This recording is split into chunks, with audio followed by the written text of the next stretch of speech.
గురుగారు మనసుని అన్నంతోటి, ప్రాణాన్ని అన్నాదుడితోటి మన ఉపనిషత్తులు పోలుస్తూ ఉంటాయి కదా! అన్నం, అన్నాదుడు అంటే ఏమిటి? మన వేదాంత పరిభాష, మన సంప్రదాయం చాలా గొప్పది. అందులో ఇప్పుడు మీరు అడిగినటువంటి ఈ 2 పదాలు వస్తాయి. అన్నము, అన్నాదుడు. మనస్సుని అన్నంతో పోలుస్తారు, ప్రాణాన్ని అన్నాదుడితోటి పోలుస్తారు. మనస్సుకి అన్నానికి ఉన్న సంబంధం చాలామందికి తెలుసు. ఎందుకంటే మనం తినే అన్నం బట్టి మన మనస్సు ఏర్పడుతుంది. మనం సాత్వికమైనటువంటి అన్నాన్ని గనక మనం తింటూ ఉంటే మన మనస్సు కూడా సాత్వికమైనటువంటి భావాలతోటి ఉంటుంది, ఉద్రేకం ఉండదు. అట్లా కాకుండా రజోగుణం కలిగించేటువంటివి, తమోగుణాన్ని పెంచేటువంటి ఆహార పదార్థాలు కొన్ని ఉన్నాయి. వాటిని గనక తింటే ఏయ్ అంటుంటాడు, మత్తొస్తుంటుంది. అంటే ఏయని ఎప్పుడైతే అంటుంటాడో వాడిలో రజోగుణం పెరుగుతుంది, నిద్ర వస్తూ ఉంటుంది. ప అంటూ ఉంటాడు, తమోగుణం పెరుగుతూ ఉంటుంది. దీనికి కారణం ఏమిటి? మనం తినేటువంటి అన్నం. మనం తినే అన్నాన్ని బట్టి మన మనస్సు ఆ రకంగా మారుతూ ఉంటుంది. మనస్సు ఆ రకంగా మారి, మనస్సు ఇంద్రియాలన్నింటికీ ఒక నాయకుడు కాబట్టి ఇంద్రియాలన్నింటినీ ఆ రకంగా నడిపిస్తూ ఉంటుంది.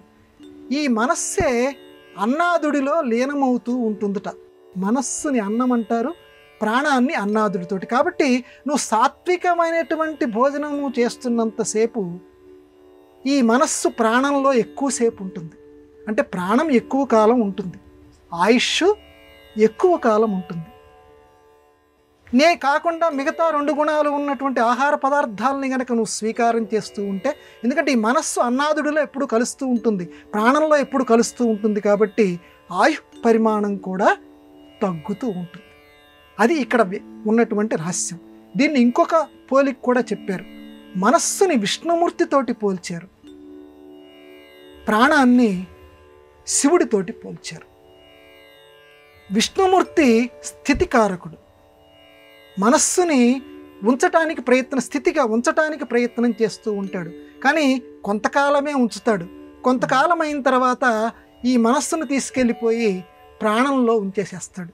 శివుడు లయకారకుడు, ప్రాణాన్ని స్వీకరించేటువంటి వాడు.